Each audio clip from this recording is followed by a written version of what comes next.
Well, how are we doing, everybody? Welcome back to Neighborly Homestead.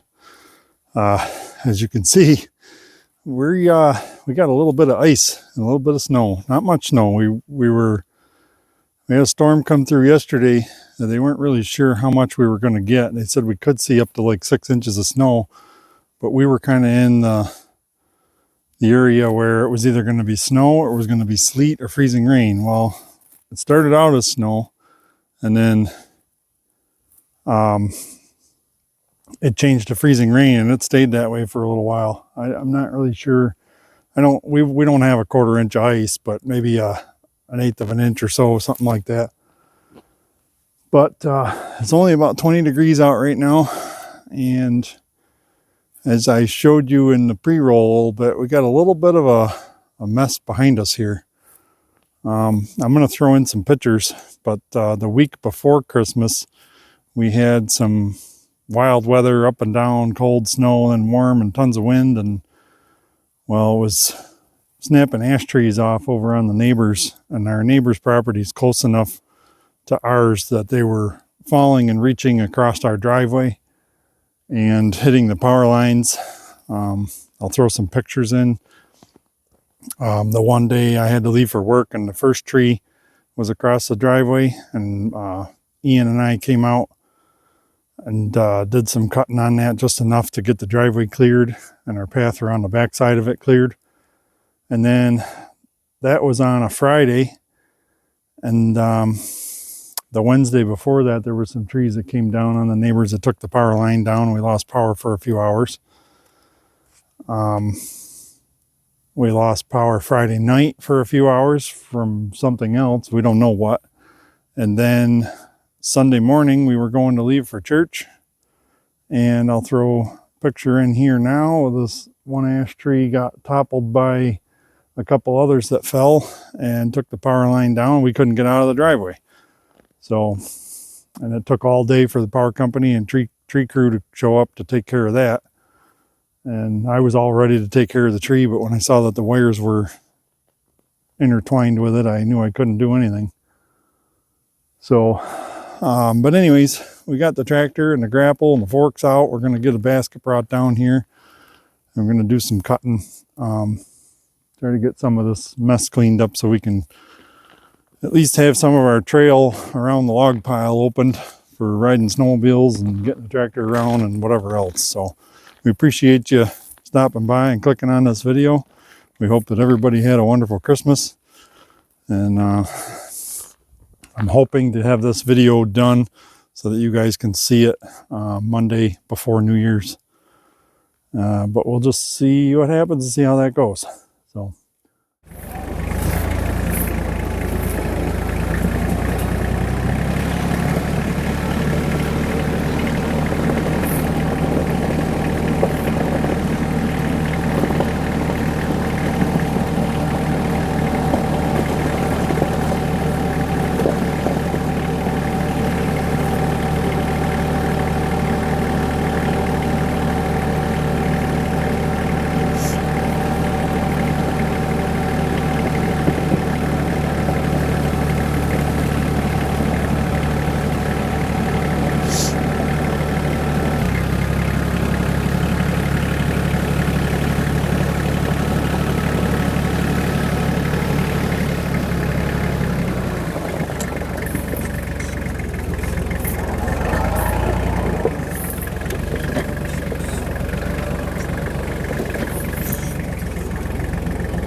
All right, guys, we got a little bit of it cut up. I'll come a little closer and show you. But while I was out here, I had the thought, I'm like, you know, how much more perfect could it get if a tree was going to fall from your neighbors or in your own yard? How much better can it get than for it to fall like right next to where your log pile is? I mean, that's like perfect. So I contemplated just cutting the logs and moving the logs out of the way, but I'm like, you know what? Using Bracken's idea from Frontier Firewood, I just thought I'd bring a basket out, get it cut up, stack it in there. Next time we got the splitter out, we could have a bunch of wood already cut up, ready to go. While I was out here, UPS driver pulled up, brought a package. I don't know if many of you would know what that might be.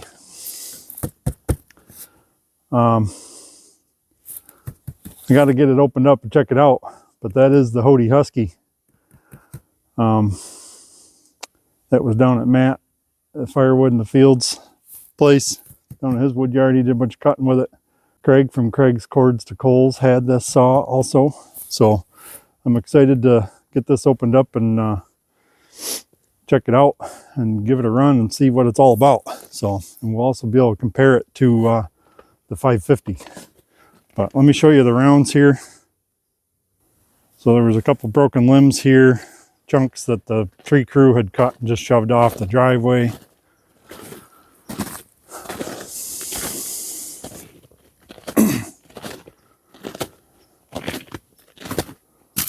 Starts to get a little bit bigger down here. Try to show you. Nice size stuff right there.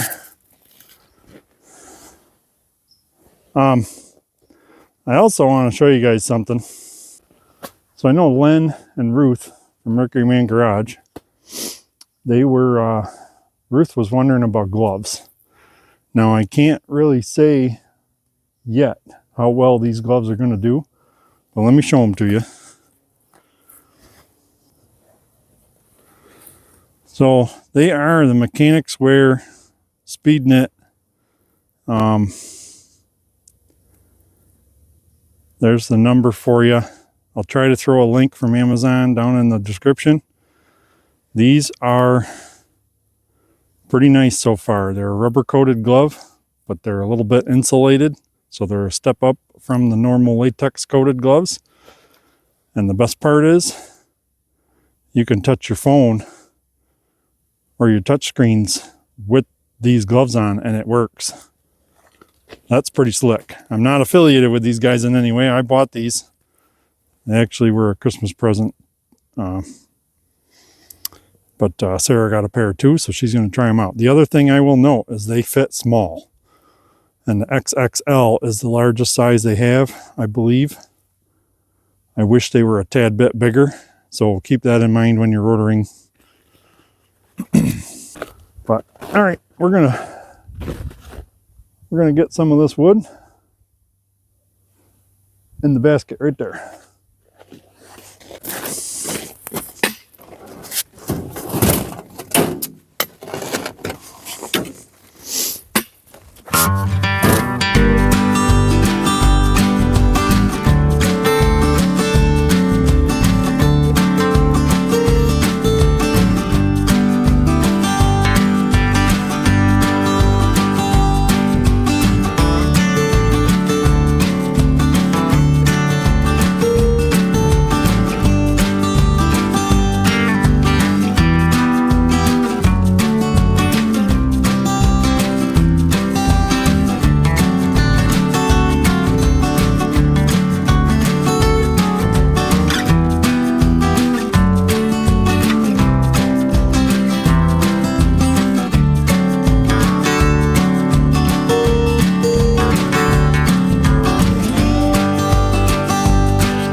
we got all the rounds picked up that are up through here.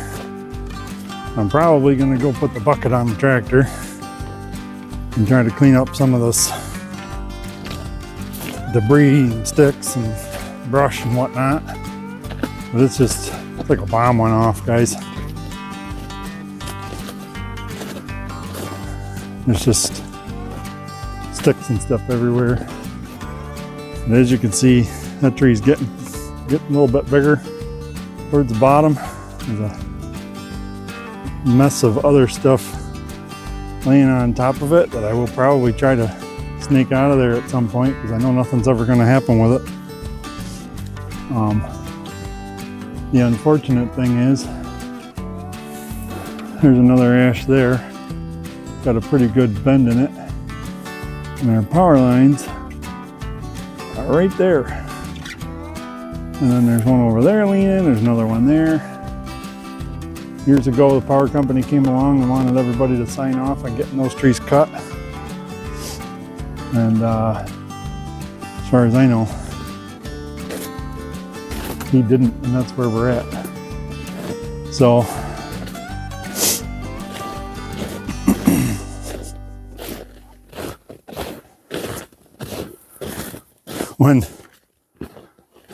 when this one fell the other day, it uprooted. It fell with enough force that knocked the sides right off of my little wood trailer. Now, this wood trailer I didn't use a whole lot because it wasn't in the greatest of shape. So now I gotta decide what I'm gonna do with it. But we cut up a bunch of ash rounds off of that log there, from there over to there, just to get this path opened up. But now we got all this brush in the way. And